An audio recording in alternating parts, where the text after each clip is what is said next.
I'm Ivy Reynolds, 36 years old, working in corporate auditing in Denver, Colorado. That evening, I drove back to my parents' house after being invited for an important family discussion. Despite a lingering unease, I returned to the quiet suburb where I grew up. A street lined with amber maples in early fall, where my family's gray-blue wooden house stood still, untouched by time for the past 2 decades.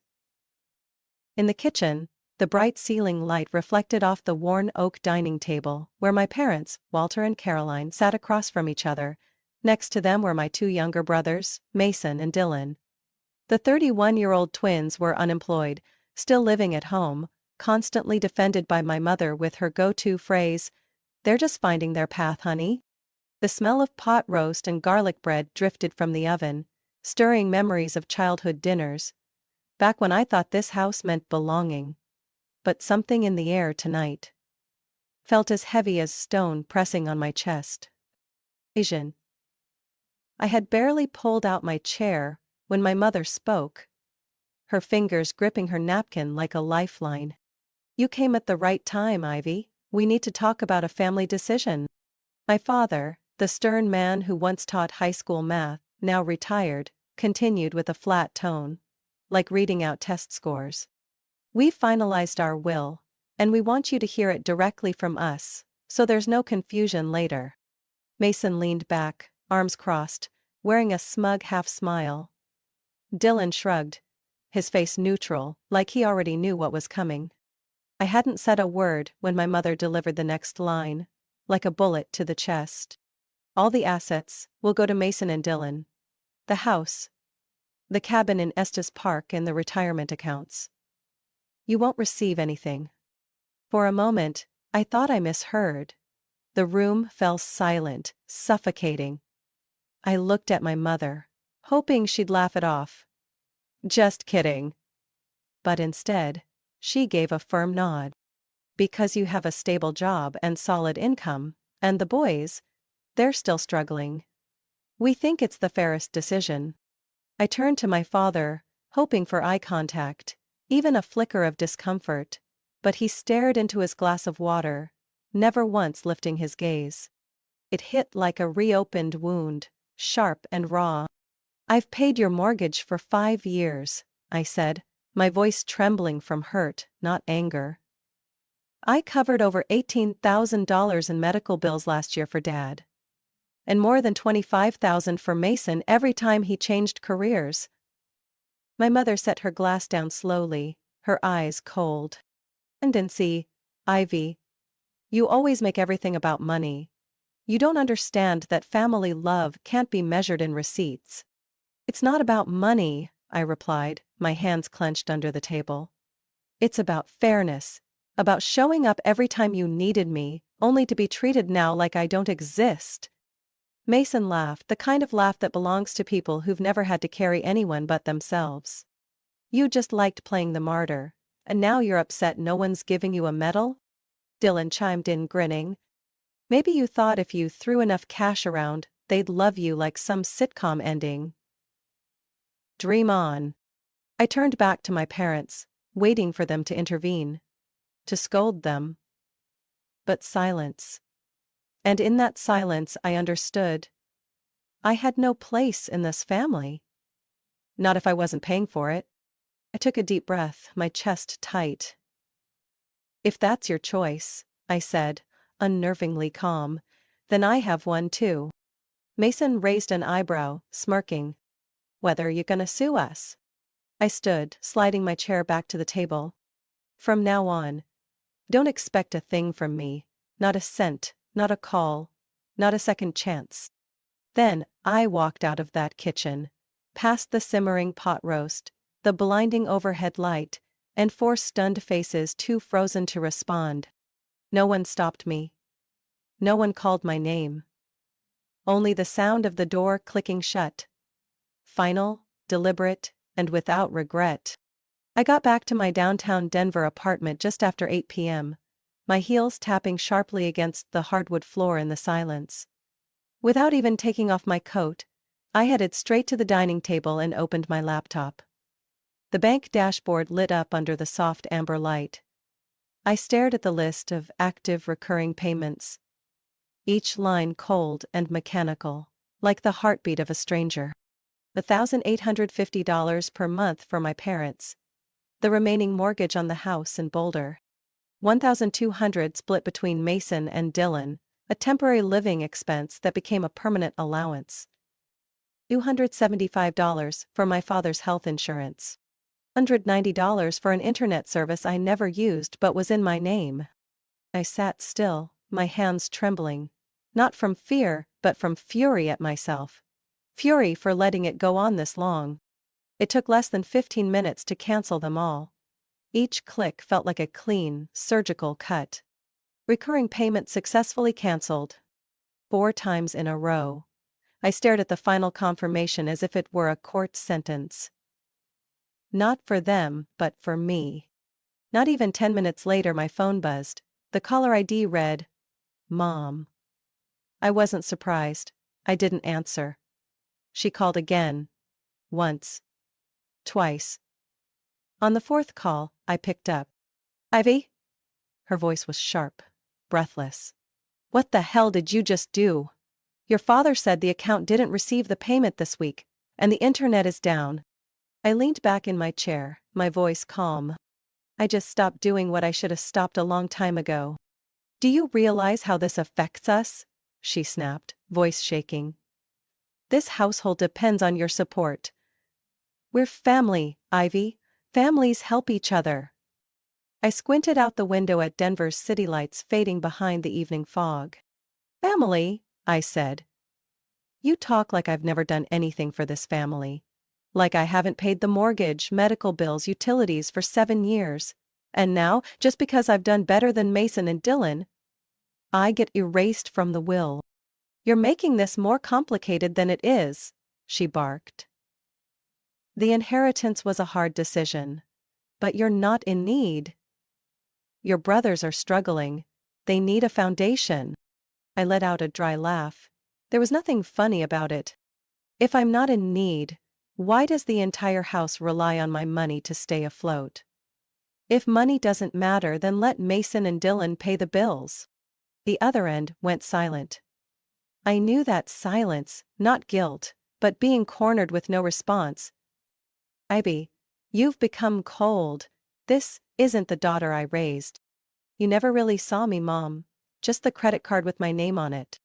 I ended the call, no waiting for her reply, no hesitation. 30 minutes later, Dylan texted. "Cut the internet? You trying to get us kicked out?" 1 minute after that, Mason messaged. "What game are you playing? This isn't funny." I didn't reply. I deleted both texts. Then the screen lit up again, with a bank notification. My mom had tried to withdraw from the joint account I set up years ago to cover Dad's medical bills. An account I had just emptied and permanently closed. I had finally done what I never dared. Closed every access point. I stepped onto the balcony, looking down at the stream of cars below. Denver buzzed and glowed as always. But inside me, for the first time, was silence. Not the kind that isolates, but the kind that frees. Another message chimed. I didn't check it. I closed my eyes and let the October wind push through my hair, stripping away years of burden. I was no longer the reliable daughter. The one who always did the right thing and paid the price for everyone. I was no longer the pillar propping up a so-called family duty, when what they really needed wasn't me, but my wallet. That night, I slept deeper than I had in years. No nightmares. No waking at midnight. No weight on my chest. The next morning my phone wouldn't stop buzzing. I turned off the ringer and moved every family contact into a folder labeled permanent silence. Tuesday afternoon, I had just left a meeting with the senior audit board when my phone started buzzing non-stop inside my handbag. 7 missed calls from Dad, 5 texts from Mom, 3 from Dylan, and a 58-second voice message from Mason. I hadn't even reached my apartment when the family group chat on Facebook, usually just a space to ping me for my bank info, suddenly came alive in a way it hadn't in years. "Mason, what the hell is wrong with you? Mom and Dad are drowning in debt." "Dylan, You're a traitor. You live comfortably while we're barely surviving, is that what you wanted? Mason, you're not part of this family anymore. Don't expect your name mentioned when we bury our parents. I leaned my head against the elevator wall, closing my eyes for a few seconds to contain the rage bubbling to my throat. It wasn't what they said that burned. It was knowing I'd already seen it coming. The next day, my mom emailed me. Ivy, the family is meeting this Saturday at 6 p.m. You have to be there. No explanation, no invitation, just a command. I almost didn't go. But then I thought, maybe they're remorseful. Maybe this isn't just another guilt trip. Maybe. I was wrong. So I went. When I walked into the living room, they were all already there. My father stood by the fireplace, hands in his pockets, his face carved from stone. My mother sat on the sofa, eyes swollen, gripping a tissue. Mason and Dylan stood with arms crossed, contempt in their eyes unfiltered. "You're here." "Sit down," my mother said hoarsely. "I can't take this anymore." I stayed on my feet. My father spoke, each word heavy as granite on tile. "You have no idea what you've done to your mother. Her stress is through the roof. Her blood pressure is high. She hasn't slept since you stopped helping us." I stared directly into his eyes. "Oh?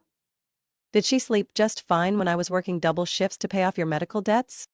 "Ivy," my mom cried out. "How can you say that? I'm your mother. Don't I deserve your help?"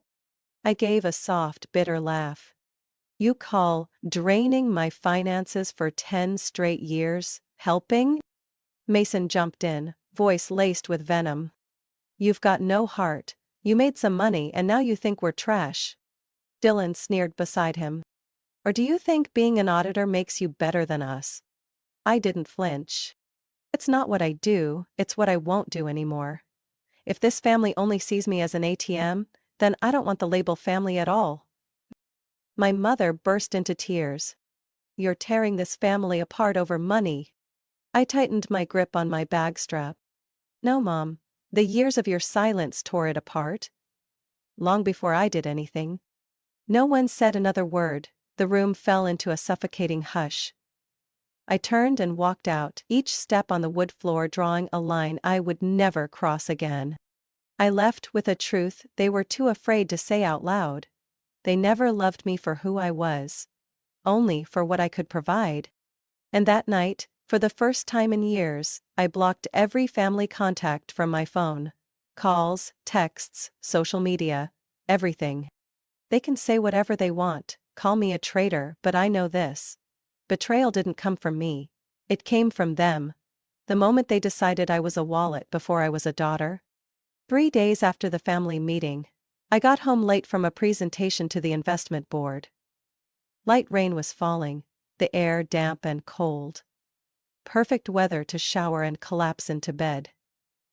But when I reached the door of my 9th floor apartment, I stopped dead.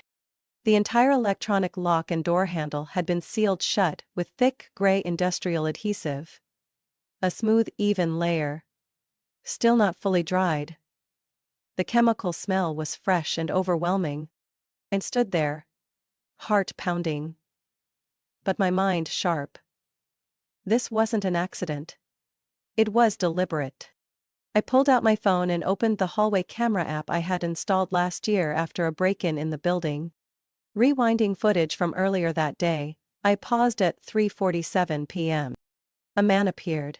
Baseball cap, surgical mask, red spray can in hand. When he bent down to check the door frame, the angle revealed enough. The sleeve of a gray hoodie I recognized instantly. Dylan wore it all last winter. But what sealed it was his left wrist. A small arrow tattoo just below the bone. That tattoo belonged to Mason. I narrowed my eyes, rewound again, and watched him press his fingers along the door's edge to inspect his handiwork. Then he walked away, unaware he had just been caught. I called building security and immediately reported it to the local police. Within 45 minutes, 2 officers arrived along with maintenance staff. They removed the adhesive with industrial tools. I handed over the video footage without hesitation. Officer Ray, a stern, composed man in his 50s, watched the clip, then turned to me. "Do you want to press charges for property vandalism?" I didn't hesitate. "Yes. I want Mason Reynolds to be held fully accountable. Without consequences, this won't stop." That evening, I received 3 missed calls from Dad. 1 text from Mom. "How could you call the police on your own brother? You're turning this family into enemies." No apologies, no one asked if I was safe, just blame, as always. I didn't respond. The next day, Mason called. I answered. He was already shouting. "You've completely lost it. You blew this out of proportion over a prank? You want to send me to jail?" I answered coldly. "If your prank left me locked out of my home, requiring police and a locksmith, then it's no prank. It's criminal." Mason scoffed. "How much? Just tell me, so I never have to see your face again." I glanced at the invoice from building management. $3,000. "You have 24 hours or I file a civil suit." That afternoon I received a bank notification. A deposit of $3,000 from MR Holdings. The transfer note read just 4 words. "Don't ever contact me." I set my phone down. No reply.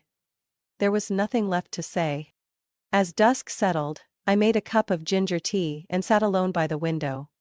Below, rows of golden streetlights stretched like rivers into the dark. I exhaled slowly. My family had taken another step, this time beyond conflict and into sabotage. I used to think that if I stepped away, they would fade out quietly. But no. They escalated. They turned the loss of their financial access into justification for personal destruction. And I understood something terrifying. This was never about love. It was about control. About ownership. And the moment I took that away, they saw me not as a daughter, but as a threat. I was checking work emails on Monday morning when a Facebook notification popped up on my phone screen. Caroline Reynolds just posted in the group, "Reynolds, Family and Friends." I'd never cared about that group, a place where distant relatives posted barbecue photos, wedding announcements, and shallow "family is everything" quotes. But the title of the post made me freeze. "When a daughter abandons her family for money." I tapped in. Of course it was my mother. A long, emotionally worded post. Careful not to mention my name. But everyone would know exactly who she meant. It breaks our hearts when the child we raised turns her back on us during hard times. We never asked for much. Just a little help to keep the house, to afford my husband's medication. But she has a career, money, and a frozen heart. Below were dozens of comments from relatives, neighbors, and Mom's old high school friends. "Kids today are so ungrateful. I've known Ivy since she was a baby. Can't believe she turned out so cruel. What's the point of success if you've lost your morals?" Then came a message from Aunt Sarah, Mom's cousin. "Ivy, is this true? How could you leave your parents like this?" A former high school classmate I hadn't spoken to in 15 years messaged me. "Not trying to judge, but if what's going around about your family is true, I'm really disappointed." I went stiff. They didn't know I'd been paying the mortgage for 5 years. No one mentioned that I'd spent over $60,000 in the last decade covering bills, medication, tuition, and credit card debt for both Mason and Dylan. No one brought up how Mason vandalized my door and was forced to pay $3,000 under police orders. I opened my laptop. I had no reason to stay silent anymore. I went to my profile and hit Create Post. If my mother wants to tell a story, then here's mine. Over the past 10 years, I paid $1,850 per month toward the majority of my parents' mortgage. $1,200 per month for Mason and Dylan for emergency help, a stretch that lasted 6 uninterrupted years. $17,300 for my father's hospital bills. $4,200 in tuition for Dylan, who dropped out of college 3 times. $8,000 for Mason to buy a car, to find work which he used instead for vacation trips with his girlfriend. I also covered health insurance, electric bills, internet, and multiple home repairs, all in my name, never thanked. When I stopped providing financial support, I didn't get calls of concern or apology. Just threats, insults, and more recently, vandalism by Mason that forced me to involve the police and demand a $3,000 settlement. I've never rejected love, but I refuse to be used. Family is not a place where one person is drained dry so others can live in comfort. If you call what I've done ungrateful, then ask yourself, who never once showed gratitude? I hit post. In less than 2 hours, the post had over 60 shares. Comments poured in. Some still sided with Mom and scolded me. But to my surprise, many previously silent relatives started asking questions. I didn't know Ivy contributed that much. If what Ivy said is true, this isn't as simple as Caroline made it sound. Then came a private message from Aunt Daisy, the one relative I always loved most. You don't owe anyone an apology. I've known for a long time, but I was too scared to speak up. You did the right thing. That night, Mom called. I answered calmly. Ivy, what did you just do? The whole family's in chaos. I told the truth, and if the truth embarrasses you, that's because you chose to shame me first. She paused, then her voice dropped cold. You're tearing this family apart. I smiled, not bitter, just tired. Mom, the family didn't fall apart because I spoke. It broke when you chose to bury the truth just to earn more pity. After that post, my phone went eerily silent. No more endless messages from my mother. No missed calls from my father. No sarcastic jabs from Mason and Dylan. The family group chat, once buzzing with daily notifications, now displayed a single gray line. Ivy Reynolds was removed from the group. I thought I'd feel empty. But I didn't. Not this time. Instead, I felt order. No more late-night calls asking, "Can you cover the electric bill this month?"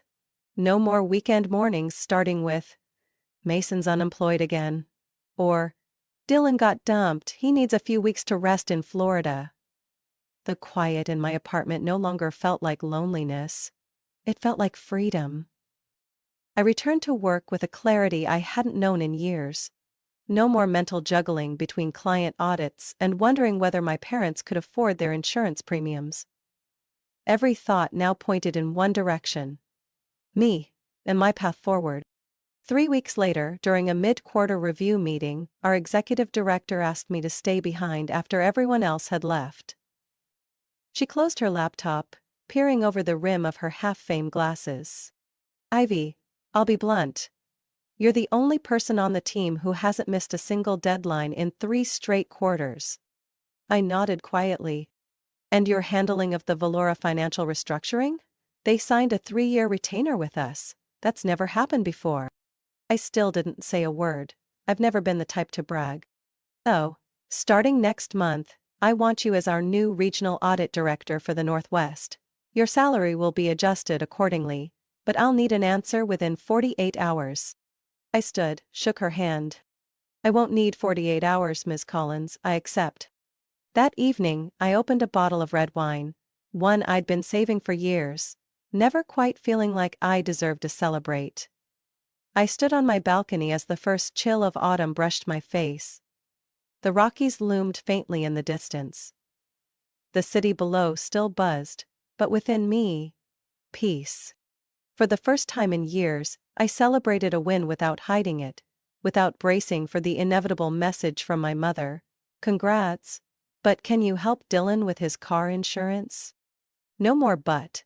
No more strings attached to every step forward. This success was mine, fully, unapologetically. I set down the glass and walked back inside, opening my personal email.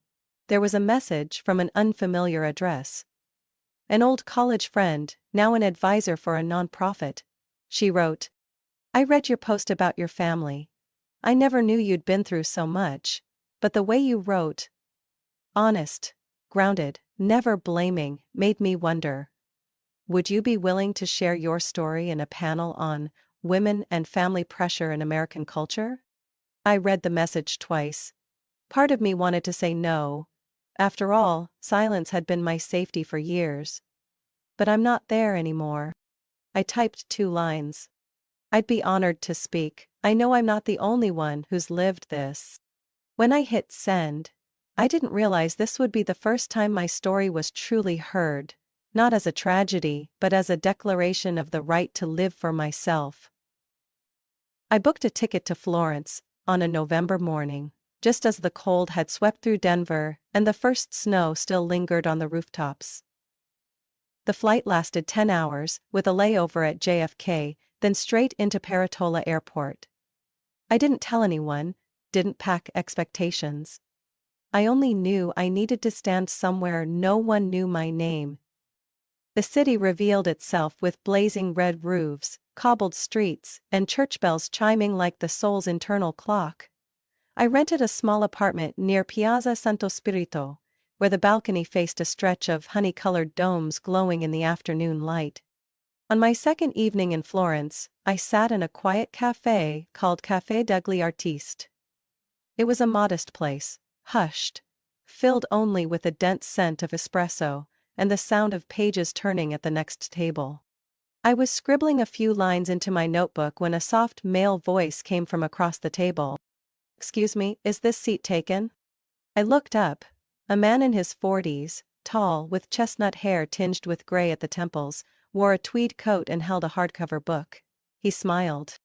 "Go ahead," I nodded. He pulled out the chair, sat down and opened his book, but didn't read. After a moment, he said, "I'm guessing you're not Italian. But the way you watch things, it's like you've been here a while." I let out a soft laugh. Maybe I just noticed too much because I've never been allowed to slow down. He tilted his head, not judging, just listening. "I'm Julian, from Boston. I'm an interior architect, but lately I've been spending time wandering Europe to..." Pause. Life. I didn't ask why. He didn't ask what I did. We only talked about Florence. About rooftops that curve like waves. The sound of a violin from a second-floor window. The glow of amber light behind wrought iron frames. We saw each other again the next day, pure coincidence, at a second-hand bookstore by the Arno.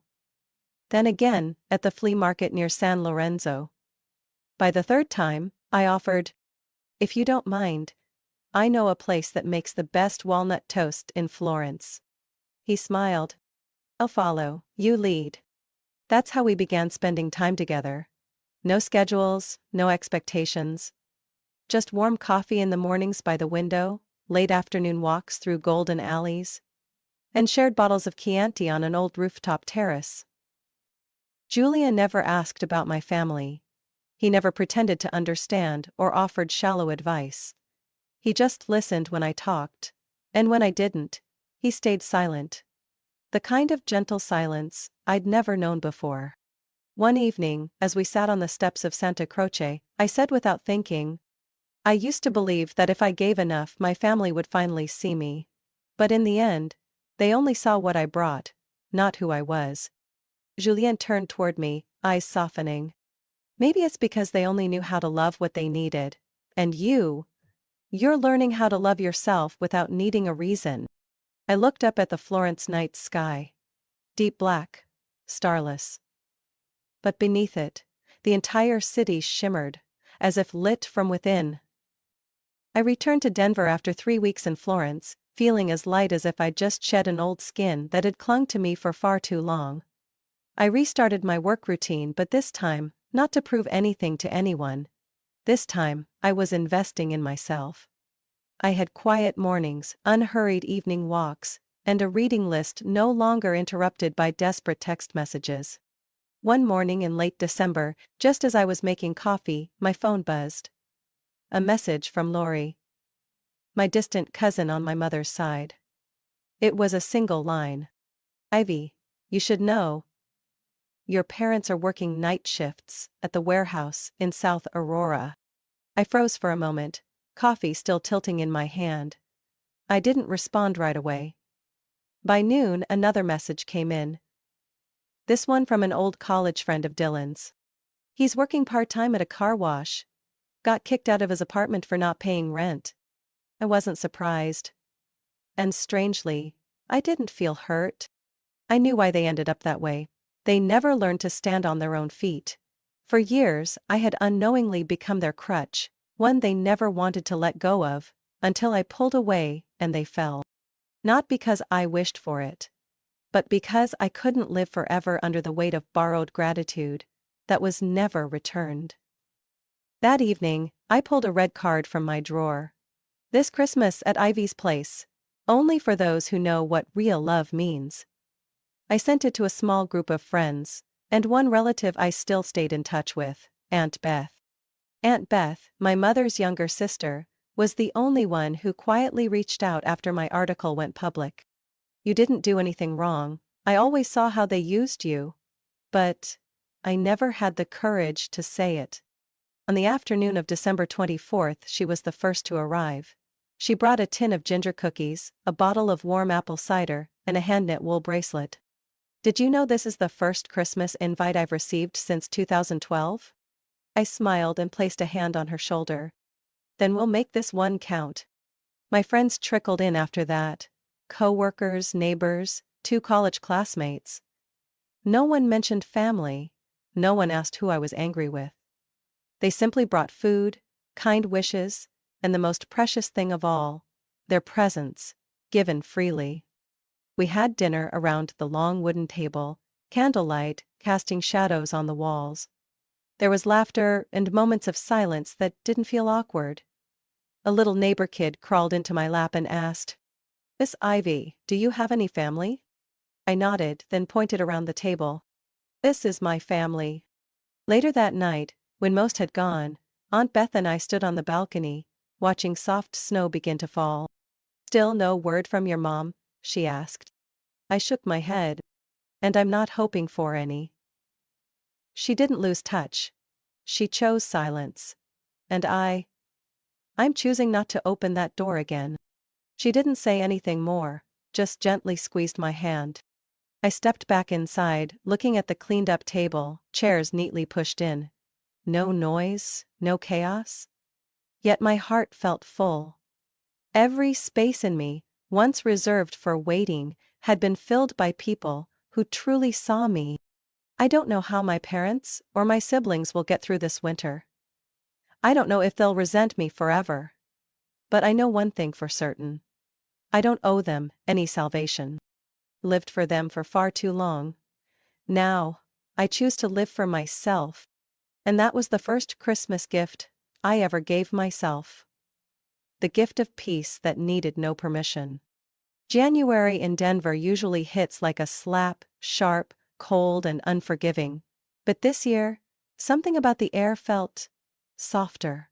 Not because the weather was milder, but because my mind wasn't bracing itself for another guilt-laced call or a manipulative message wrapped in the word family. I woke up on a Sunday morning, with sunlight cutting through the curtains, casting a glow on the bookshelf where I kept the only childhood photo I still owned. Me at 8, sitting alone under the maple tree behind our house, clutching a frayed cloth doll. No one else in the frame. I hadn't noticed it then, but now it was painfully clear. I had always been there, alone. Even in a house full of people. Everything changed the day they removed me from the will. At the time, it felt like the cruelest kind of rejection. But now, I see it for what it was. The first honest thing they had ever done for me, and strangely, it was a gift. A gift called freedom. Because only when I was no longer expected to be anything for them, was I free to be everything for myself. I'm no longer the daughter who has to open her wallet to be heard. No longer the sister who absorbs everyone's failures. No longer the child who was never allowed to be fragile. I am Ivy Reynolds, 36, living alone on the 10th floor, with a job I love, a few good friends, and a peace I once believed only existed in movies. I spend my evenings with books, paintings and pottery classes. I take weekend walks with Aunt Beth, and sometimes cook dinner for the elderly neighbor downstairs. I don't do it to be seen. I do it because it fills me up. One late afternoon while finishing a project report, I received an email from Julian, the man I met in Florence. "I'll be in Seattle soon for a design project. If you happen to be around, let me buy you a coffee. Just coffee, no expectations, just like Florence taught us to live." I stared at the words and smiled. I didn't know yet how I'd reply. But I did know this.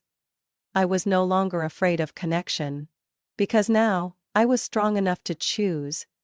And I would only keep what didn't demand sacrifice as proof of worth. Family, I've learned, isn't always tied by blood. It's made of people who make you feel lighter in their presence. Who don't use love as leverage. Who see you and stay. I used to think that if I tried a little harder, stayed a little quieter, gave a little more, they would accept me. But the truth is, love shouldn't cost you your sense of self. I'm no longer waiting for anyone's approval. I don't need thank yous. I don't need apologies, and I definitely don't need an invitation to return. I closed my notebook, stood up, and stepped onto the balcony. Below, snow had begun to drift softly onto bare tree limbs. Everything looked harsh. But beautiful, in its own way. Like me, still here after everything. Not broken, not shattered, just steadier, wiser, and freer than ever before. Ivy's story is a clear reminder that family ties should never be used to exploit some exploitation. In real life, some people show up only when your material value benefits them, and call it love. Setting boundaries isn't betrayal, it's the brave act of self-protection. Sometimes, the greatest gift isn't being accepted, it's being cut off, so you can finally live freely, true to your own worth, and no longer carry anyone else's weight. What do you think about Ivy's decision? Was she too harsh? Or just claiming what she truly deserved? Share your thoughts below, and don't forget to follow the channel for more powerful stories about family and life.